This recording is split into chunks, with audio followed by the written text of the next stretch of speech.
Well many of us, हम में से मोस्ट ऑफ द पर्सन चाहते हैं कि हम अपनी फाइनेंशियल फ्रीडम को अचीव करें एंड फाइनेंशियल फ्रीडम की अपनी जर्नी को स्टार्ट करें। And the first step towards starting your financial freedom journey is no, not this, then this, no, not this. The first step is, yes, earnings is your first step, but what's the second step? The second step is savings and the third step is investing, right. But इसमें से first step के बारे में हम किसी कभी और बात करेंगे, इसके ऊपर कई सारे वीडियोस भी हमने बनाए हुए। Now come to second step, that is savings, जिसके बारे में आज हम बात करने वाले हैं। सो हम में से बहुत से लोगों की ये प्रॉब्लम है that we don't have any habit of saving. जितना हमारे पास सैलरी है सारी हम खर्च कर देते, जितना पैसा हमारे पास है सारा हम खर्च कर देते। तो इस तरह से हम सेव नहीं कर पाते, एंड जब तक हम सेव नहीं कर पाएंगे वी कांट इन्वेस्ट, हम इन्वेस्टिंग भी स्टार्ट नहीं कर सकते एंड अपनी फाइनेंशियल फ्रीडम की इस जर्नी को स्टार्ट नहीं कर सकते। So in today's video I am going to share 4 golden rules for savings in your 20s। So 4 golden rules बताऊंगा सेविंग्स अपनी स्टार्ट करने के। सो स्टार्ट करते हैं अपने फर्स्ट रूल से।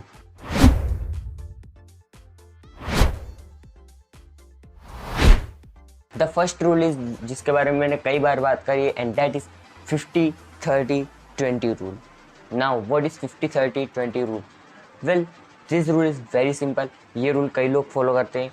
तो 50-30-20 रूल ये कहता है डेट 50% जो भी आपकी मंथली सेविंग्स है, अर्निंग्स है, उसका 50% should go for your basic needs. जो आपकी बेसिक नीड्स है, आपका महीने भर का राशन है, आपका खाने का है, रोटी कपड़ा मकान है, जो आपकी बेसिक नेसेसिटीज़ है, जो ज़रूरी की चीज़ें, उनके ऊपर आपका जाना चाहिए 50%। Then come to 30%। 30% से ज़्यादा आपकी जो वॉन्ट्स है, आपकी जो लग्जरीज है, उनके ऊपर आपका 30% से ज़्यादा नहीं जाना चाहिए। अगर कम जा रहा है वेल एंड गुड, बट अगर ज़्यादा जा रहा है तो उसको कंट्रोल करना है। 30% से ज़्यादा नहीं जाना चाहिए and 20% will be your savings. Now अगर आपकी फॉर एग्जांपल हम मान के चलते हैं डेट आपकी सैलरी है 20,000 रुपीज़ पर मंथ, तो 20,000 का 50% मीन्स 10,000 रुपीज़ आपका बेसिक नीड्स पर जाना चाहिए। तो उससे ज़्यादा नहीं जाना चाहिए। अगर जा रहा है तो उसको किसी तरह से कंट्रोल करने की कोशिश करो, एंड अगर कम जा रहा है तो और बहुत ही अच्छी बात है, उसको आप सेविंग्स में 20% को और बढ़ा सकते हो। फिर देन 30%, यानी कि बचे हुए 10,000 का 30% यानी 3,000 जो है आपका आपकी जो डेली जो आपकी लग्जरी की चीज़ें, जो चीज़ें आपको चाहिए, आपको कोई महंगे कपड़े खरीदने हैं, कोई महंगी घड़ी, कोई महंगा फ़ोन खरीदना है, उसके ऊपर जाना चाहिए आपका। 30% से ज़्यादा नहीं जाना चाहिए। अगर आपको मान लो कोई 10,000 का फ़ोन खरीदना है बट आपकी सैलरी 20,000 है, जिसका 30% बनता है अप्रोक्सीमेटली 3,000 रुपीज़, तो वो 3,000 से ज़्यादा, बट आपका फ़ोन की प्राइस 10,000, तो आप क्या करो, आप 4 महीने की सेविंग्स को जोड़ दो, 3,000, 4 महीने के लग्जरीज के पैसों को। 4 महीने तक कोई लग्जरी मत खरीदो, 4 महीने इसकी लग्जरी के पैसे को जोड़ के एक फ़ोन खरीद सकते हो। तो 30% से ऊपर आपका किसी भी कंडीशन में नहीं जाना चाहिए। एंड देन है 20%। 20% मतलब कि रिमेनिंग 2,000 आपका जाएगा सेविंग्स के अंदर, एंड वो सेविंग्स को हम आगे करेंगे इन्वेस्ट इन दी और थर्ड स्टेप, जिसके बारे में हम किसी और वीडियो में बात करेंगे। एंड अगर इन्वेस्टिंग जर्नी स्टार्ट करनी है तो उसके ऊपर ऑलरेडी एक वीडियो मैंने बनाया हुआ है, तो आप उसे जाकर ऊपर आई बटन से चेकआउट कर सकते हो। नाउ क्या ये रूल सभी इनकम ग्रुप्स के लिए सेम है? The answer is no. अगर आपकी इनकम ज़्यादा है, ये टिपिकली आइडियली अगर देखें तो 4 लाख रुपए पर मंथ, 4 लाख रुपए तक की अगर आपकी सैलरी है, देन ये रूल आपके ऊपर एप्लीकेबल है। बट अगर उससे ज़्यादा की सैलरी है तो जैसे जैसे आपकी इनकम बढ़ती जाती है आपको इस रूल को मॉडिफाई करना है। मॉडिफाई कैसे करना है? लग्जरीज पे पैसे बढ़ा दे। The answer is no. आपको लग्जरीज पे नहीं करना है, आपको मॉडिफाई इस तरह से करना है कि आपकी बेसिक नीड्स पर खर्चा कम हो रहा हो, आपकी लग्जरीज पर कम करके, और आपकी सेविंग्स को किसी तरह से बढ़ाना है। जैसे आपका आज 20,000 है, कल को मान लो 1 लाख हो जाती है, तो आप इस रूल को मॉडिफाई कर सकते हो। 1 लाख का आपके, चूँकि देखो बेसिक नीड्स पर तो उतना ही खर्चा जाना है 10,000 ही, तो 1 लाख का 10,000 आप कर सकते हो। 10,000 कितना परसेंट होगा 1 लाख का मुझे भी नहीं पता, कैलकुलेट करके बता देना कमेंट में। तो वो जो भी होगा उतना आपका बेसिक नीड्स पे फिर आता है। मैथमेटिकली वीक पर्सन है यार, क्या करूँ। फिर 30% जो आपका लग्जरीज पे जा रहा है उसको आप किसी तरह से रिड्यूस करो, एंड अपनी सेविंग्स को इंक्रीज़ करना है। कैसे भी करके सेविंग्स का परसेंटेज बढ़ाना है जैसे जैसे आपकी इनकम बढ़ती जाएगी। Now move to the second rule.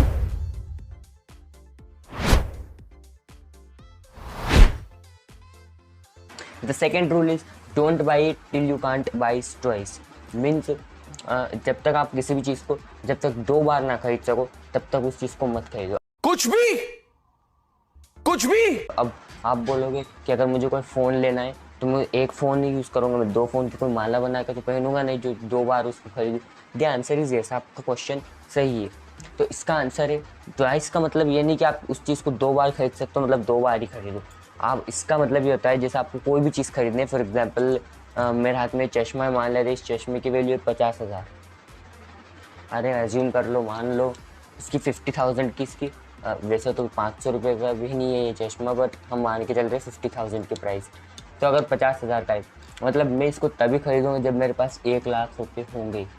नहीं कम कर लेते हैं थोड़ा सा यार, ये ज़्यादा हो रहा है ना। मान लेते 5,000 की प्राइस है तो मैं इसको तभी खरीदूँगा जब मेरे पास 10,000 है, मतलब मैं 2 चश्मे इसमें खरीद सकूँ। देन उसमें से 5,000 में से मैं एक चश्मा खरीदूँगा एंड बचे हुए जो 5,000 होंगे उनको मैं करूँगा save, that will go in my savings. And ये भी one of the best rule है, one of my favourite rule है। इससे 2 फायदे होंगे, पहला तो आपकी सेविंग्स बढ़ेगी, दूसरा आपकी स्पेंडिंग की हैबिट इंप्रूव होगी। आप एक्सपेंस फालतू खर्चे कम करोगे क्योंकि आपको पता है कि अब 2 बार खरीदना पड़ेगा, जितने का मैंने चीज़ खरीदा उतना पैसा मुझे सेव भी करना है। तो उसके लिए आप ज़्यादा एफर्ट करोगे, अपनी अर्निंग्स को बढ़ाओगे और फालतू खर्चों को अपना कम करोगे और आपकी सेविंग्स भी दूसरी तरफ बढ़ती जाएगी। सो ये मुझे बहुत ही अच्छा लगता है, सेकेंड रूल भी। Now move to the third rule.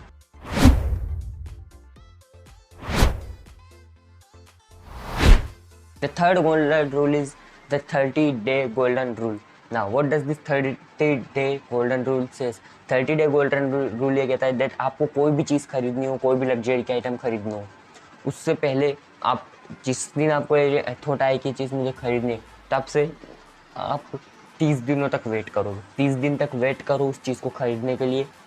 जैसे मुझे चश्मे का एग्जांपल लिया था, अगर ये चश्मा खरीदना है then I would wait for 30 days. मैं 30 दिन तक वेट करूँगा एंड 30 दिन के बाद भी अगर मुझे स्टिल लगता है कि मुझे इसकी नीड है, ये मुझे ख़रीदना है, देन मैं इसको ख़रीदने जाऊँगा। एंड अगर मुझे लगता है कि नहीं यार इतनी नीड नहीं थी, वो तो सिर्फ उसी टाइम पे मुझे मन था, तो फिर उस केस के अंदर मैं उस चीज़ को इग्नोर करूँगा और डिसीजन नहीं लूँगा, मैं उसे नहीं खरीदूँगा। ये बेस्ट रूल है।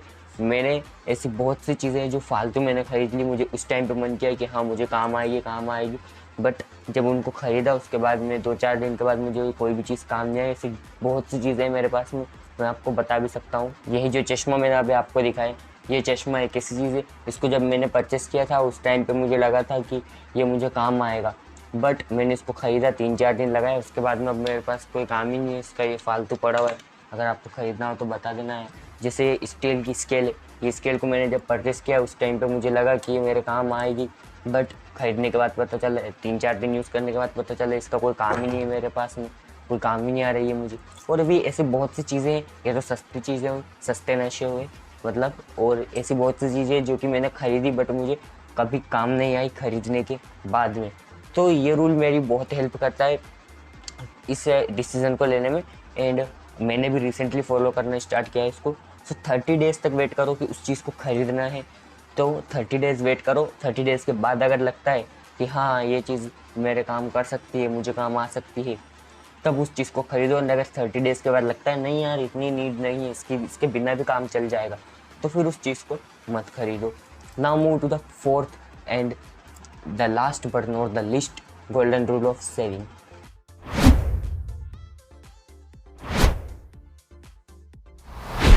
The fourth and last but not the least golden rule of saving is budgeting.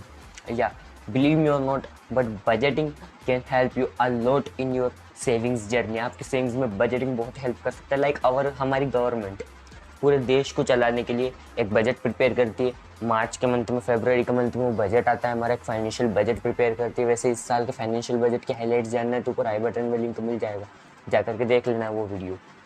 Come to the topic, तो बजटिंग आपकी बहुत हेल्प कर सकता है। बजटिंग से आप अपने एक्सपेंसेस को ट्रैक कर पाओगे कि आपके एक्सपेंसेस कहाँ कहाँ हो रहे हैं। बजटिंग से आप फालतू एक्सपेंसेस को रोक पाओगे, एंड जहाँ आपको इन्वेस्ट करना चाहिए, जहाँ आपको पैसा लगाना चाहिए, वहाँ आप लगा सकते हो, जहाँ काम की चीज़ें उस जगह पे।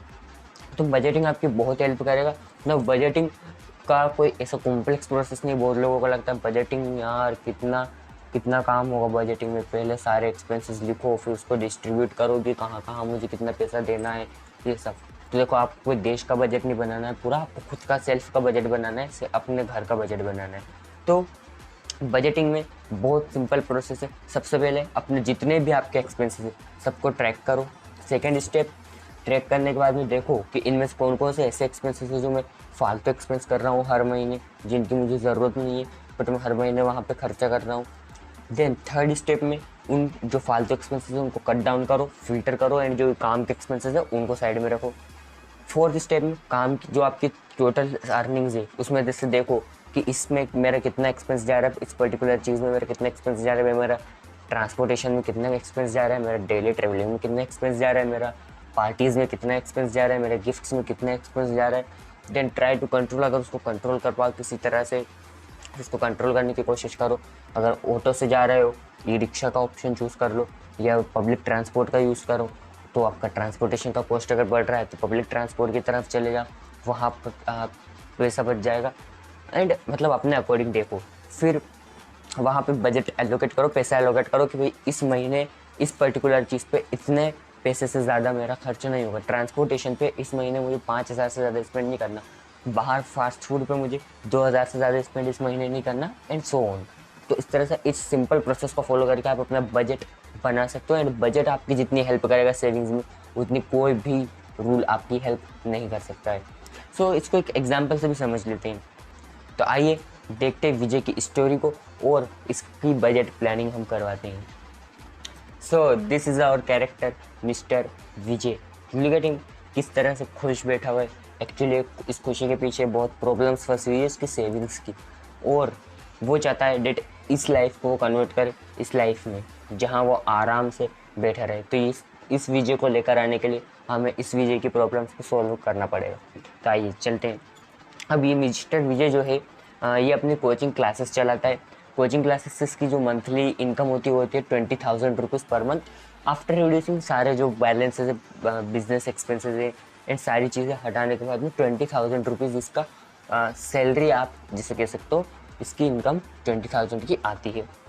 अब 20,000 में इसका एक्सपेंसेस वगैरह कहाँ होता है ये ट्रैक किया इसने। तो 20,000 में से अभी इसके पास में चूँकि सेविंग्स नहीं हो रही थी, ये चाहता है अपनी फाइनेंशियल फ्रीडम अचीव करे। इसकी एज है 30 ईयर्स। तो इसने चेक किया कि भाई मुझे बजटिंग करनी है। इसने ये वीडियो देख लिया, उसके बाद में इसने ट्रैक किया मेरे एक्सपेंस कहाँ कहाँ हो गए। उसने देखा 8,000 रुपीज़ मेरे एक्सपेंड हो रहे हैं बेसिक नेसेसिटीज़ पे। देन 2,000 उसके स्पेंड हो रहे हैं फूड खाने पे, खाना खाने पे, बाहर पार्टीज़ में, इस चीज़ पर, because he is a foodie गाई। देन इसने देखा 7,000 रुपीज़ वो खर्च कर रहा है अपने लग्जरीज़ को ख़रीदने में, अपने शौक पूरे करने में। घूमने का शौक है, उसमें खर्च कर रहा है 7,000 रुपये, इतना ज़्यादा। देन 3,000 रुपीज़ ये खर्च कर रहा है अपनी पार्टीज़ पे, पब में। एंड मिस्टर विजय की एक GF भी तो है, तो उसके ऊपर भी उसको गिफ्ट देने में एंड इन चीज़ों में खर्च कर रहा है। अभी से रिलेशनशिप में गया तो ये इसने एक्सपेंसेस ट्रैक किए अपने। अब इसने देखा यहाँ तो बहुत ज़्यादा खर्च हो रहा है, एंड में 20,000 में से 20 रुपये भी सेविंग्स नहीं बच रही इसके पास तो मंथ एंड में। तो अब इसने क्या किया, इसने फाइंड आउट किया कि कौन से मेरे फालतू खर्चे हो रहे हैं।